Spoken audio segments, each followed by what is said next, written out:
The following is a conversation with Jack Dorsey, co-founder and CEO of Twitter, and founder and CEO of Square.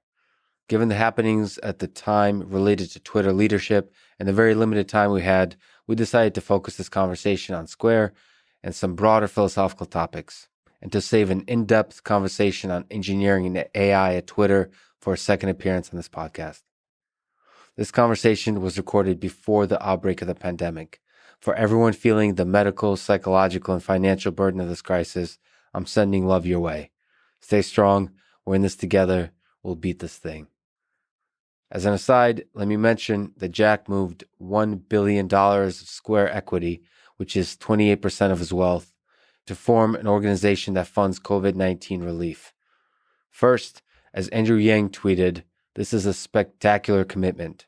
And second, it is amazing that it operates transparently by posting all its donations to a single Google Doc.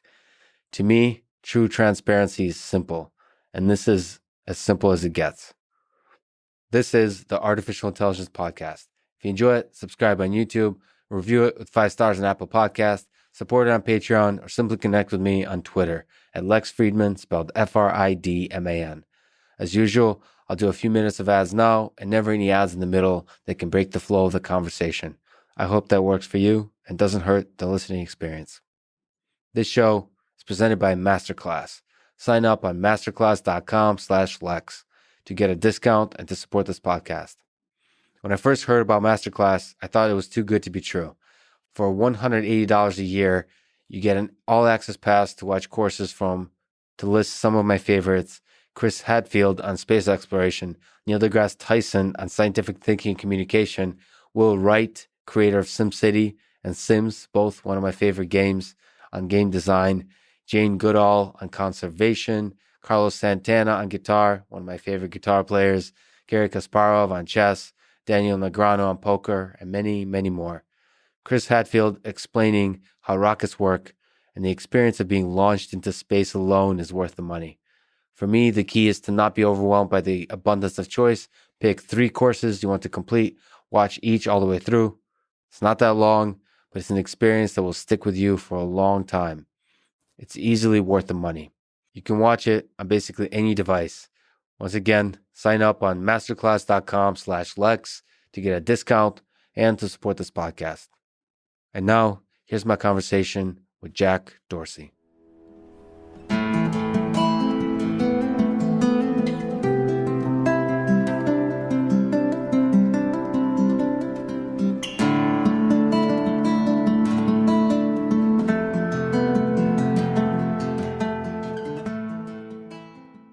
You've been on several podcasts, Joe Rogan, Sam Harris, Rich Roll, others, excellent conversations. But I think there's several topics that you didn't talk about that I think are fascinating that I'd love to talk to you about. Sort of machine learning, artificial intelligence, both the narrow kind and the general kind, and engineering at scale. So there's a lot of incredible engineering going on that you're a part of. Cryptocurrency, blockchain, UBI. All kinds of philosophical questions maybe we'll get to about life and death and meaning and beauty. So you're involved in building some of the biggest network systems in the world, sort of trillions of interactions a day. The cool thing about that is the infrastructure, the engineering at scale.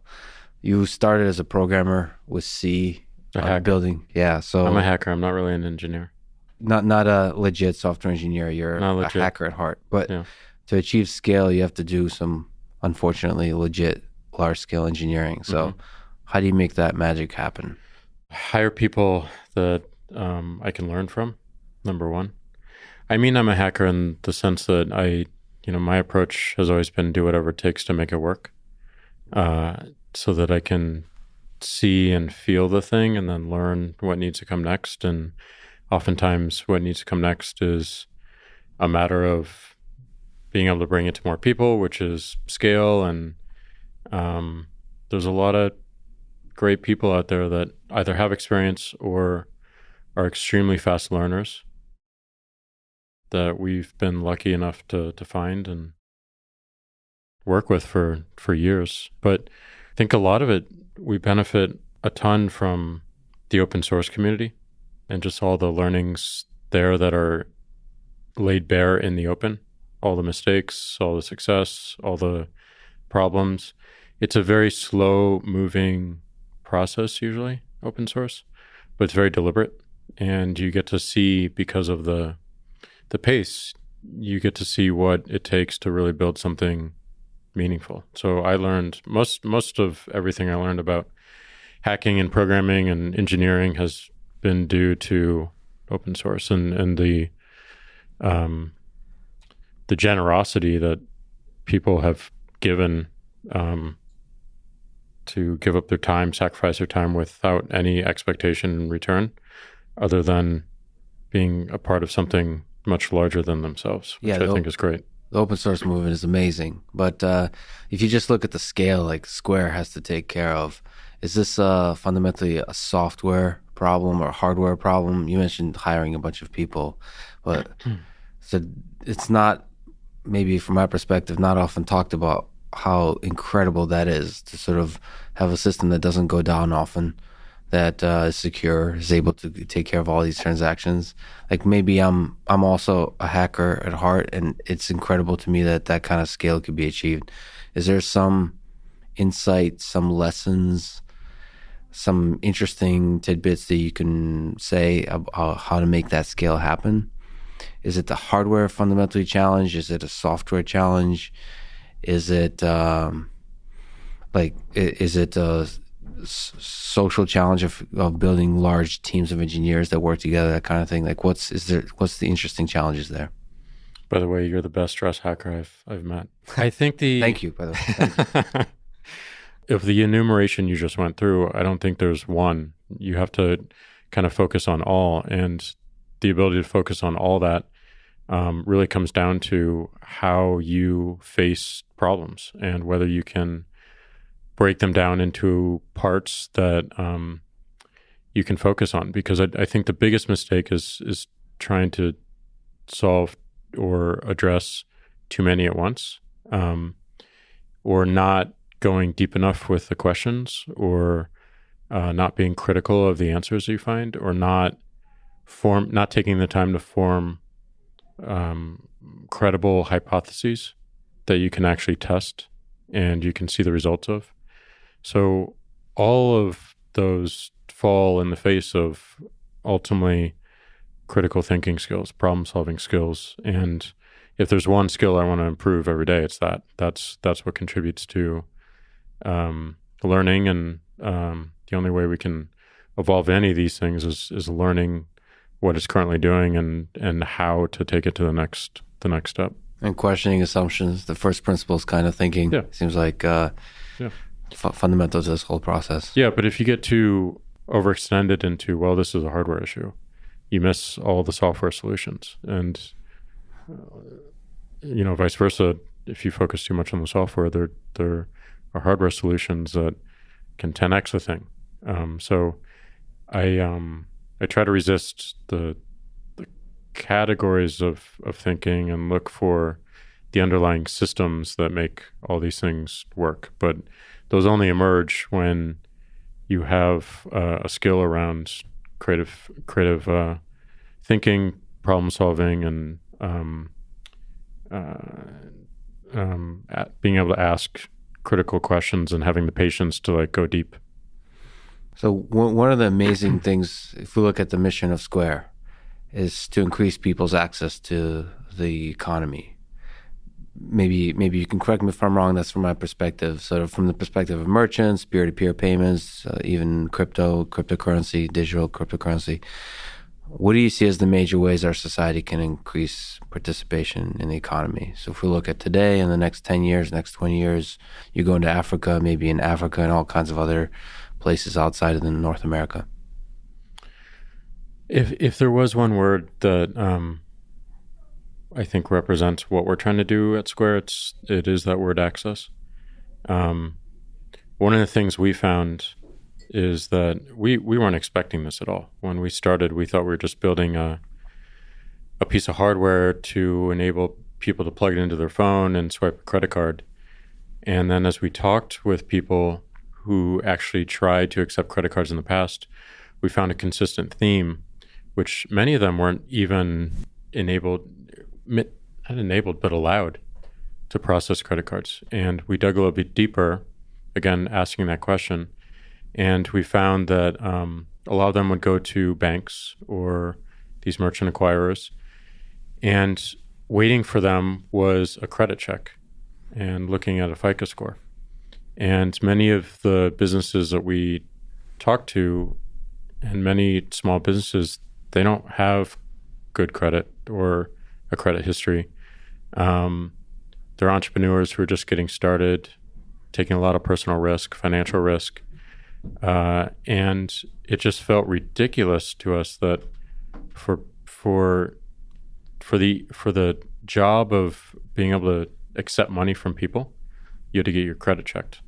And as we dug deeper, we realized that that wasn't the intention of the financial industry, but it's the only tool they had available to them to understand authenticity, intent, predictor of future behavior. So that's the first thing we actually looked at. And that's where we built the hardware, but the software really came in terms of risk modeling. And that's when we started down the path that eventually leads to AI. We started with a very strong data science discipline because we knew that our business was not necessarily about making hardware. It was more about enabling more people to come into the system. So the fundamental challenge there is, so to enable more people to come into the system, you have to lower the barrier of checking that person will be a legitimate vendor. Is that the fundamental problem here? Yeah, and a different mindset. I think a lot of the financial industry had a mindset of distrust and just constantly looking for opportunities to prove why people shouldn't get into the system. Whereas we took on a mindset of trust and then verify. Yes.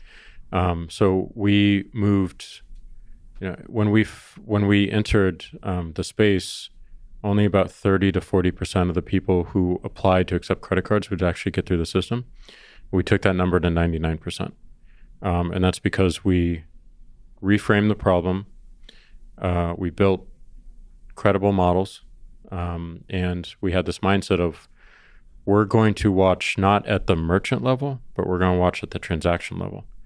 So come in, perform some transactions, and as long as you're doing things that feel high integrity, credible, and don't look suspicious, we'll continue to serve you.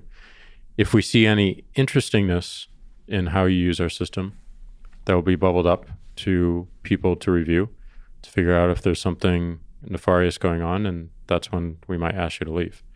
So the change in the mindset led to the technology that we needed to enable more people to get through and to enable more people to access the system.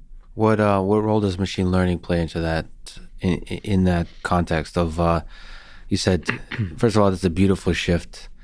Anytime you shift your viewpoint into seeing that people are fundamentally good and then you just have to verify and catch the ones who are not, as opposed to assuming everybody's bad, this is a beautiful thing. So what role does to you throughout the history of the company has machine learning played in doing that verification?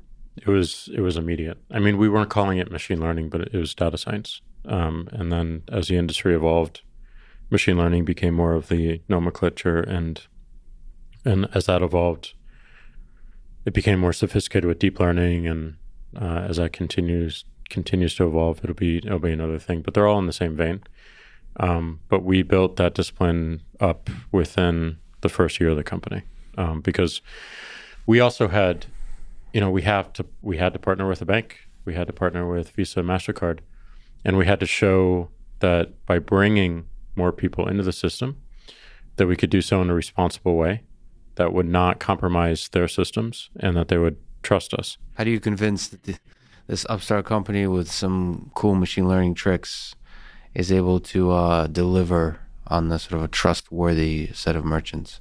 We staged it out in tiers. We had a bucket of 500 people using it, and then We showed results, and then 1,000, and then 10,000, then 50,000, and then the constraint was lifted. So again, it's kind of, getting something tangible out there. I want to show what we can do rather than talk about it. And that put a lot of pressure on us to do the right things. And it also created a culture of accountability, of a little bit more transparency, and I think incentivized all of our early folks and the company in the right way. So what does the future look like in terms of increasing people's access? Or if you look at IoT, Internet of Things, there's more and more intelligent devices. You can see there's some people even talking about our personal data as a thing that we could monetize more explicitly versus implicitly. Sort of everything can become part of the economy. Do you see, so what does the future of Square look like in sort of giving people access in all kinds of ways to being part of the economy as merchants and as consumers? I believe that the currency we use is a huge part of the answer. And I believe that the internet deserves and requires a native currency, and that's why I'm such a huge believer in Bitcoin, because it just our biggest problem as a company right now is we cannot act like an internet company. Open a new market, we have to have a partnership with a local bank. We have to pay attention to different regulatory onboarding environments, and a digital currency like Bitcoin takes a bunch of that away, where we can potentially launch a product in every single market around the world, because they're all using the same currency. And we have consistent understanding of regulation and onboarding and what that means. So I think the internet continuing to be accessible to people is number one. And then I think currency is number two. And it will just allow for a lot more innovation, a lot more speed in terms of what we can build and others can build. And it's just really exciting. So, I mean, I want to be able to see that and feel that in my lifetime. So in this aspect and in other aspects, you have a deep interest in cryptocurrency and distributed ledger tech in general. I talked to Vitalik Buterin yesterday on this podcast. He says hi, by the way. Hey. He's a brilliant person. Talked a lot about Bitcoin and Ethereum, of course. So can you maybe linger on this point? What do you find appealing about Bitcoin, about digital currency? Where do you see it going in the next 10, 20 years? And what are some of the challenges with respect to Square, but also just bigger for our globally, for our world, for the way we think about money?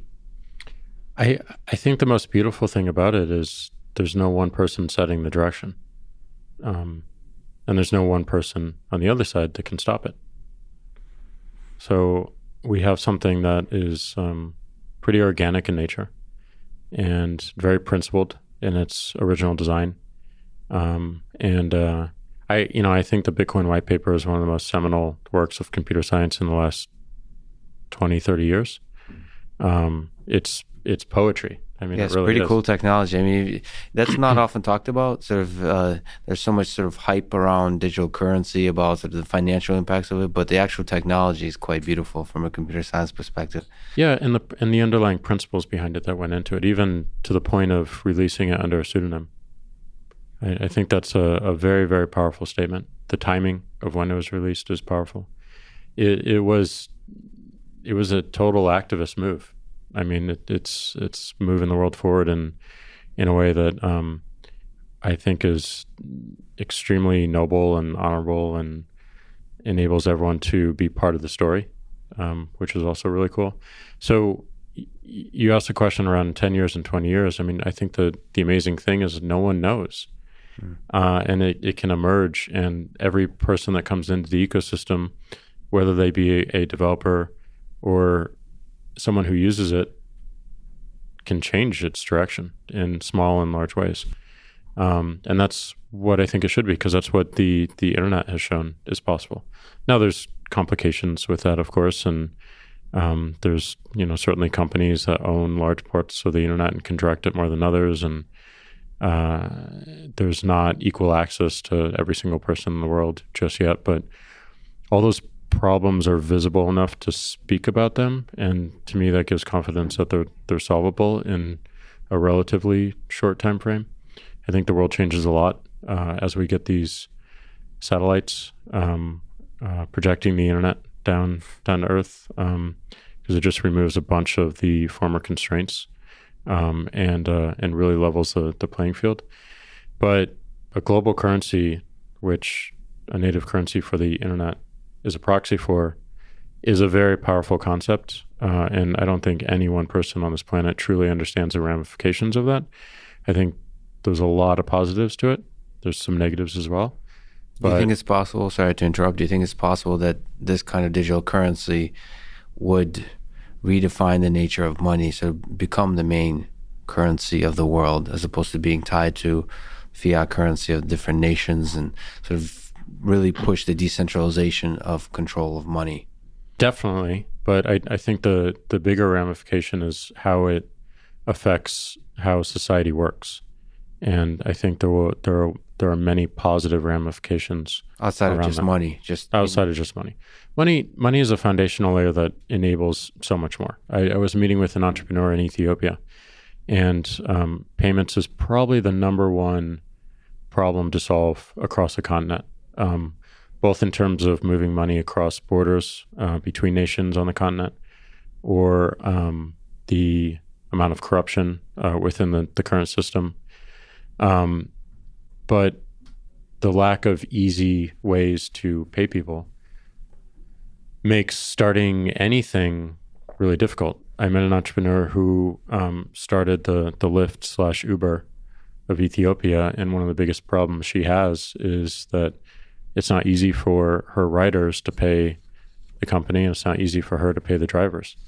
And that definitely has stunted her growth and made everything more challenging. So the fact that she even has to think about payments instead of thinking about the best rider experience and the best driver experience is pretty telling. So I think as we get a more durable, resilient, and global standard, we see a lot more innovation everywhere.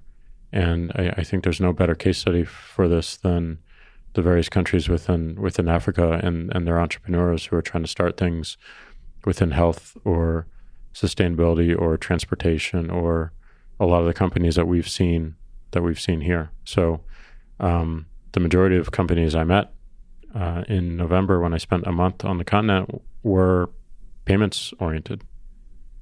You mentioned, as a small tangent, you mentioned the anonymous launch of Bitcoin is a sort of profound philosophical statement. Pseudonymous. What's that even mean? There's a pseudonym. First of all, there's an identity tied to it. It's not just anonymous. It's Nakamoto. So Nakamoto might represent one person or multiple people. But let me ask: are you Satoshi Nakamoto? Just no. checking. And if I were, would I tell you? Yeah, that's true. But maybe you slip. A pseudonym is constructed identity. Anonymity is just kind of this, random, like, drop something off and leave. There's no intention to build an identity around it. And while the identity being built was a short time window, it was meant to stick around, I think, and to be known. And it's being honored in, how the community thinks about building it. Like the concept of Satoshis, for instance, is one such example. But I think it was smart not to do it anonymous, not to do it as a real identity, but to do it as pseudonym because I think it builds tangibility and a little bit of empathy that this was a human or a set of humans behind it, and there's this natural identity that I can imagine. But there is also a sacrifice of ego. That's a pretty powerful thing from your perspective. Which is beautiful. Yeah. Would you do, sort of philosophically, to ask you the question, would you do all the same things you're doing now if your name wasn't attached to it? Sort of if you had to sacrifice the ego, Put another way, is your ego deeply tied in the decisions you've been making? I hope not. I believe I would certainly attempt to do the things without my name having to be attached with it. But it's hard to do that in a corporation legally. That's the issue. If I were to do more open source things, then absolutely. Like I don't need my particular identity, my real identity associated with it. But I think, the appreciation that comes from doing something good and being able to see it and see people use it is pretty overwhelming and powerful. More so than maybe seeing your name in the headlines. Let's talk about artificial intelligence a little bit, if we could. 70 years ago, Alan Turing formulated the Turing test. To me, natural language is one of the most interesting spaces of problems that are tackled by artificial intelligence. It's the canonical problem of what it means to be intelligent. He formulated it as the Turing test. Let me ask sort of the broad question. How hard do you think is it to pass the Turing test in the space of language?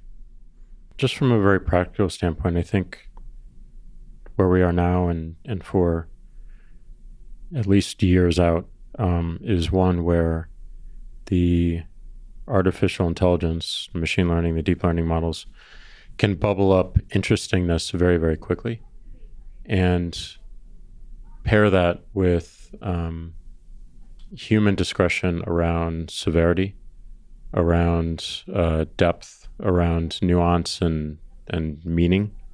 I think for me, the chasm to cross for general intelligence is to be able to explain why and the meaning behind something. Behind a decision? Mm-hmm. So being able behind to a decision tell or a stories. set of data, sets of data. So the explainability part is kind of essential to be able to explain using natural language why the decisions were made, that kind of thing. Yeah, I think that's one of our biggest risks in artificial intelligence going forward is we are building a lot of black boxes that can't necessarily explain why they made a decision or what criteria they used to make the decision.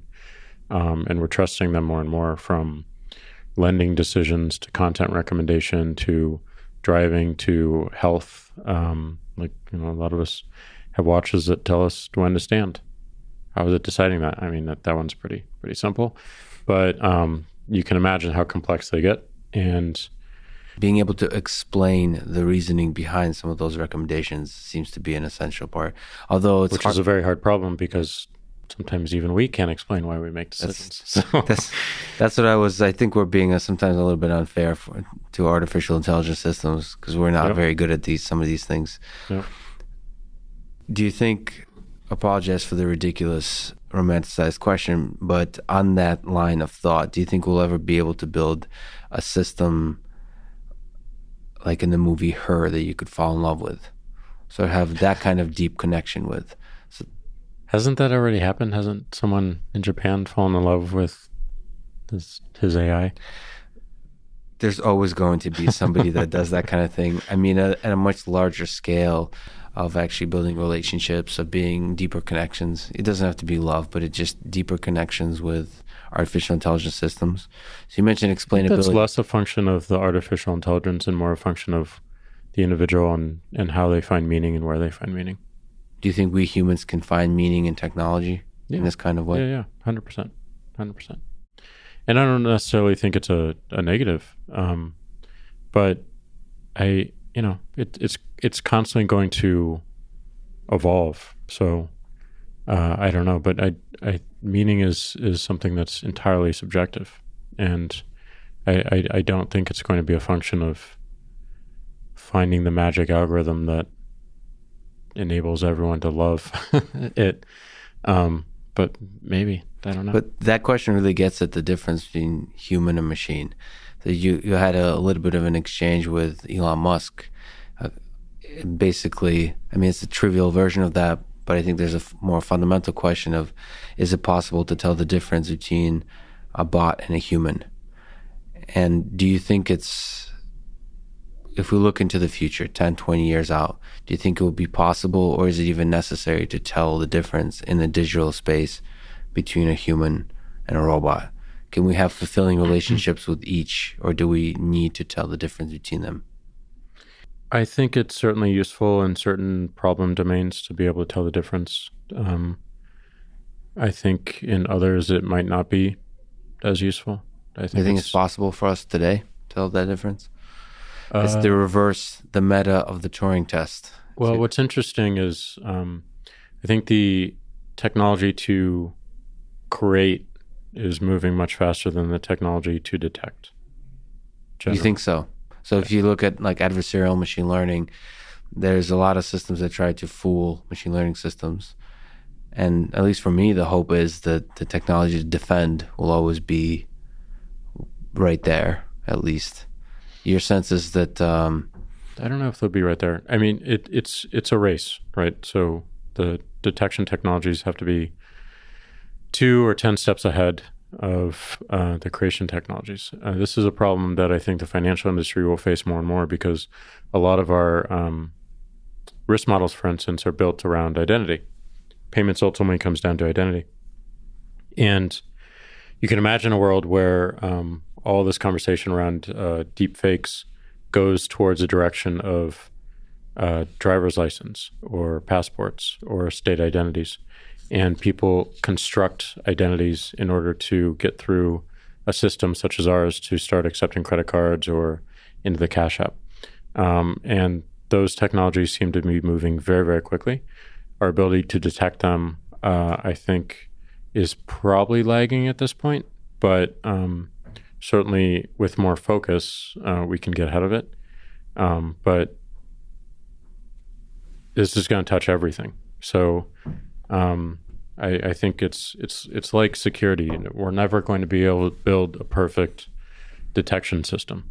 We're only going to be able to, what we should be focused on is the speed of evolving it and being able to take signals that show correctness or errors as quickly as possible and move and to be able to build that into our newer models or the self-learning models. Do you have other worries, like some people like Elon and others have worries of existential threats of artificial intelligence, of artificial general intelligence? Or if you think more narrowly about threats and concerns about more narrow artificial intelligence, like what are your thoughts in this domain? Do you have concerns, or are you more optimistic? I think Yuval, in his book 21 Lessons for the 21st Century, his last chapter is around meditation. And you look at the title of the chapter and you're like, oh, it's kind of, it's all meditation. Yeah. But what was interesting about that chapter is he believes that, kids being born today, growing up today, Google has a stronger sense of their preferences than they do, which you can easily imagine. I can easily imagine today that Google probably knows my preferences more than my mother does. Maybe not me per se, but for someone growing up only knowing the internet, only knowing what Google is capable of, or Facebook or Twitter or Square or any of these things, the self-awareness is being offloaded to other systems, and particularly these algorithms. And his concern is that we lose that self-awareness because the self-awareness is now outside of us, and it's doing such a better job at helping us direct our decisions around, should I stand? Should I walk today? What doctor should I choose? Who should I date? All these things we're now seeing play out very quickly. So he sees meditation as a tool to build that self-awareness and to bring the focus back on, why do I make these decisions? Why do I react in this way? Why did I have this thought? Where did that come from? That's a way to regain control. Mm-hmm. Or awareness, maybe not control, but awareness, so that you can be aware that, yes, I am offloading this decision to this algorithm that I don't fully understand and can't tell me why it's doing the things it's doing because it's so complex. That's not to say that the algorithm can't be a good thing. And to me, recommender systems, the best of what they can do is to help guide you on a journey of learning new ideas, of of learning, period. It can be a great thing, but do you know you're doing that? Are you aware that you're inviting it to do that to you? I think that's the risk he identifies, right? That's perfectly okay, but are you aware that you have that invitation and it's being acted upon? And so that's a concern. You're kind of highlighting that without a lack of awareness, you can just be like floating at sea. So awareness is key in the future of these artificial intelligence systems. Yeah, the movie WALL-E, which I think is one of Pixar's best movies besides Ratatouille. Ratatouille was incredible. You had me until Ratatouille. Okay. Ratatouille was incredible.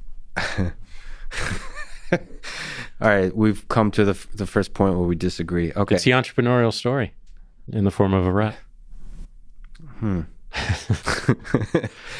just remember the soundtrack was really good. So excellent.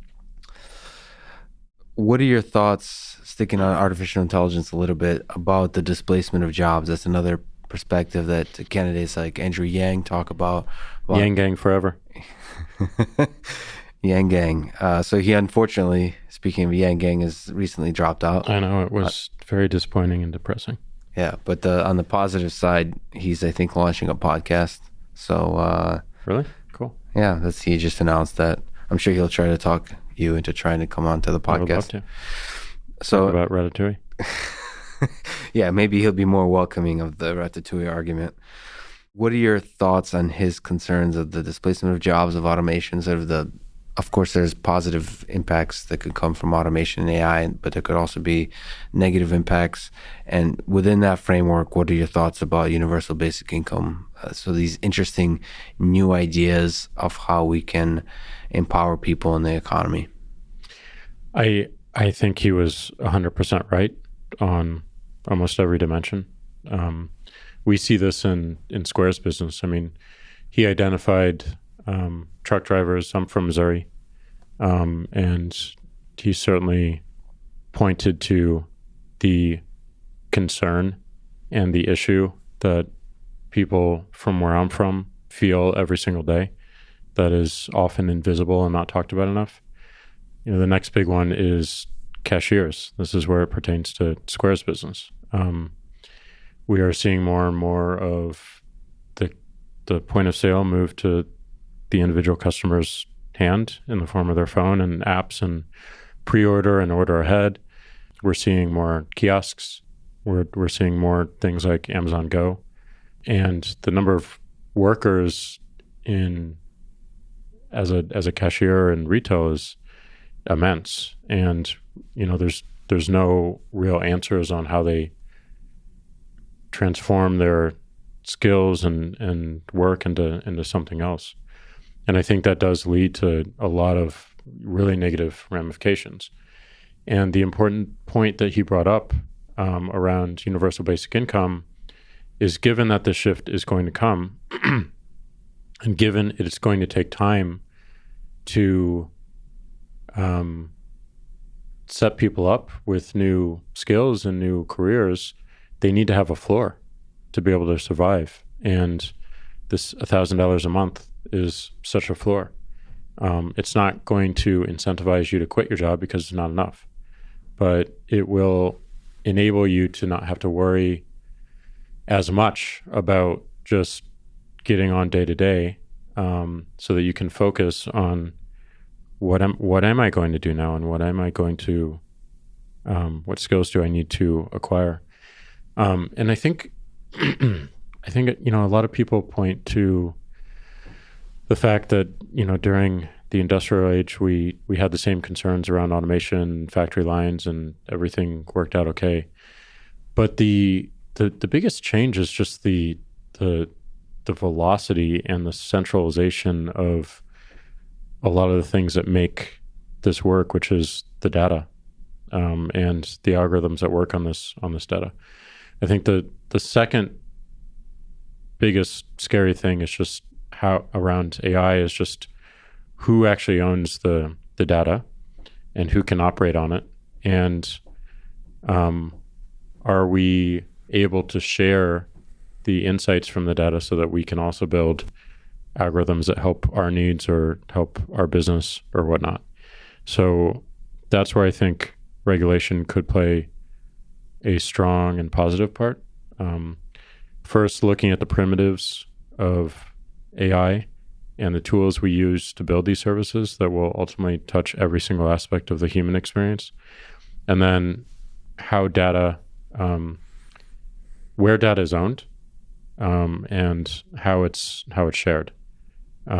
So those are the answers that as a society, as a world, we need to have better answers around, which we're currently not. They're just way too centralized into a few very, very large companies. But I think he was spot on with identifying the problem and proposing solutions that would actually work. At least that we'd learn from, that you could expand or evolve. But I mean, I think it's UBI is well past its due. I mean, it was certainly trumpeted by Martin Luther King and even before him as well. And like you said, like the exact $1,000 mark might not be the correct one, but you should take the steps to try to implement these solutions and see what works. 100%. So I think you and I eat similar diets, and at least I was. The first time I've heard this. Yeah, so I was doing it. First time anyone has said that to me. In this case, anyway. Yeah, but it's becoming more and more cool. But I was doing it before it was cool. So the intermittent fasting and fasting in general, I really enjoy. I love food, but I enjoy I also love suffering because I'm Russian. So fasting kind of makes you appreciate what it is to be human somehow. So, but I have outside the philosophical stuff, I have a more specific question. It also helps me as a programmer and a deep thinker, like from the scientific perspective, to sit there for many hours and focus deeply. Maybe you were a hacker before you were CEO. What have you learned about diet, lifestyle, mindset that helps you maximize mental performance, to be able to focus, to think deeply in this world of distractions? I think I just took it for granted for too long. Which aspect? Just the social structure of we eat 3 meals a day and there's snacks in between, and I just never really asked the question why. Oh, by the way, in case people don't know, I think a lot of people know, but you famously eat once a day. Yeah. You still eat once a day? Yep. I eat dinner. By the way, what made you decide to eat once a day? Like, because to me that was a huge revolution, that you don't have to eat breakfast. That was like, I felt like I was a rebel. Like I abandoned my parents or something and became an anarchist. When you first, like the first week you start doing it, it feels like you kind of like have a superpower. Yeah. And then you realize it's not really a superpower. But I think you realize, at least I realized, like it just how much our mind dictates what we're possible of. And sometimes we have structures around us that incentivize, like, this 3 meal a day thing, which was purely social structure versus necessity for our health and for our bodies. And I did it I started doing it because I had played a lot with my diet when I was a kid, and I was vegan for 2 years and just went all over the place. Just because health is the most precious thing we have, and none of us really understand it. So being able to ask the question through experiments that I can perform on myself and learn about, is compelling to me. And I heard this one guy on a podcast, Wim Hof, who's famous for doing ice baths and holding his breath and all these things. He said he only eats 1 meal a day. I'm like, wow, that sounds super challenging and uncomfortable. I'm gonna do it. So I learn the most when I make myself, I wouldn't say suffer, but when I make myself feel uncomfortable, because everything comes to bear in those moments, and you really learn what you're about or what you're not. So I've been doing that my whole life. Like when I was a kid, I could not speak. Like I had to go to a speech therapist, and it made me extremely shy. And then one day I realized I can't keep doing this. And I signed up for the speech club, and it was the most uncomfortable thing I could imagine doing. Getting a topic on a note card, having 5 minutes to write a speech about whatever that topic is, not being able to use the note card when I was speaking, and speaking for 5 minutes about that topic. So, but it gave me so much perspective around the power of communication, around my own deficiencies, and around if I set my mind to do something, I'll do it. So it gave me a lot more confidence. So I see fasting in the same light. This is something that was interesting, challenging, uncomfortable, and has given me so much learning and benefit as a result. And it will lead to other things that I'll experiment with and play with. But yeah, it does feel a little bit like a superpower sometimes. The most boring superpower one can imagine. No, it's quite incredible. The clarity of mind is pretty interesting. Speaking of suffering, you kind of talk about facing difficult ideas. You meditate. You think about the broad context of life, of our society. But let me ask I apologize again for the romanticized question, but do you ponder your own mortality? Do you think about death, about the finiteness of human existence when you meditate, when you think about it? And if you do, how do you make sense of it, that this thing ends? Well, I don't try to make sense of it. I do think about it every day. I mean, it's a daily, multiple times a day. Are you afraid of death? No, I'm not afraid of it. I think it's a transformation. I don't know to what, but it's also a tool to feel the importance of every moment. So I just use it as a reminder, like, I have an hour. Is this really what I'm going to spend the hour doing? Like, I only have so many more sunsets and sunrises to watch. Like, I'm not going to get up for it. I'm not going to make sure that I try to see it. So it just puts a lot into perspective, and it helps me prioritize. I think I don't see it as something that's like that I dread or is dreadful. It's a tool that is available to every single person to use every day, because it shows how precious life is. And there's reminders every single day, whether it be your own health or a friend or a coworker or something you see in the news. So it's to me, it's just a question of what we do with that daily reminder. And for me, it's am I really focused on what matters? And sometimes that might be work, sometimes that might be friendships or family or relationships or whatnot, but it's the ultimate clarifier in that sense. So on the question of what matters, another ridiculously big question of, once you try to make sense of it, what do you think is the meaning of it all? The meaning of life? What gives you purpose, happiness, meaning? A lot does. I mean, just being able to be aware of the fact that I'm alive is pretty meaningful.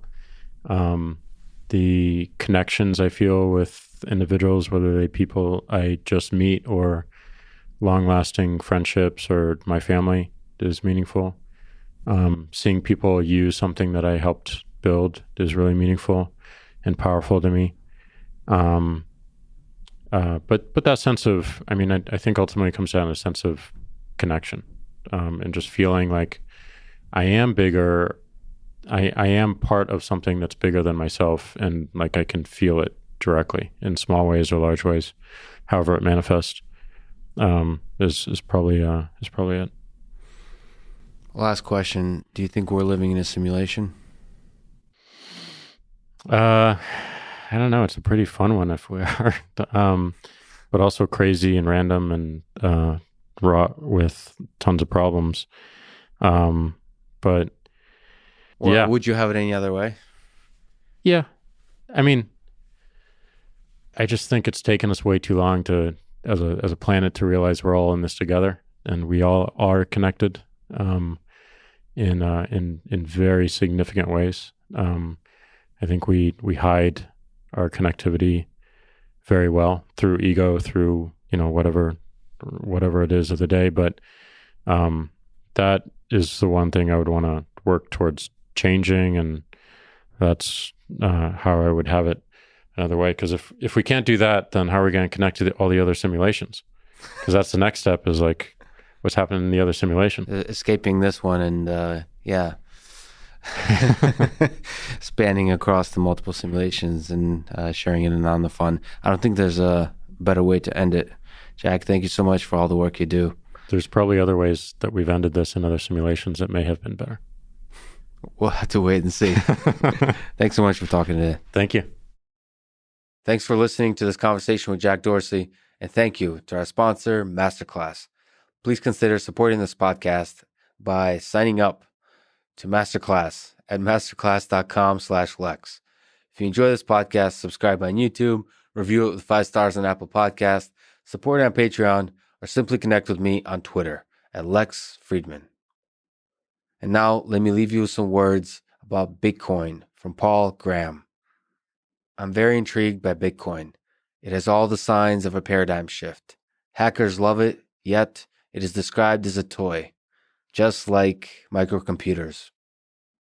Thank you for listening, and hope to see you next time.